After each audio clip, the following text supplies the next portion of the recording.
এদেশের কোটি কোটি টাকা দেশের বাহিরে পাচার হয়ে গেছে, নইলে দেশ অনেক উন্নত হতো, মন্তব্য করেছেন নৌ উপদেষ্টা অবসরপ্রাপ্ত brigadier general doctor M Shakhawat Hossain. সকালে ভোলার মনপুরার বিচ্ছিন্ন কলাতলী ইউনিয়নের ঢালচরে আলহাজা চৌধুরী কামাল উদ্দিন লঞ্চ ঘাট উদ্বোধনী অনুষ্ঠানে প্রধান অতিথির বক্তব্যে তিনি এসব কথা বলেন। এ সময় উপদেষ্টা বলেন, নৌপথের নিরাপত্তা ও ঘাটের চাঁদাবাজি বন্ধের নির্দেশ দেওয়া হয়েছে। চাঁদাবাজি বন্ধে পুলিশ ও কোস্ট গার্ড কাজ করছে।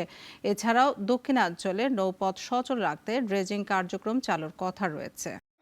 আমার দুঃখ লাগে, এদেশের কোটি কোটি টাকা বিদেশে পাচার হয়ে গেছে। এখন দেখতেছেন কোটি কোটি টাকা, এই টাকাগুলো দেশে থাকলে আরো অনেক উন্নতি হতে পারত। 250-টিরও বেশি ডিজাইন অপশন নিয়ে ওয়ালটন স্মার্ট ফ্রিজ, বোঝে আপনার প্রয়োজন।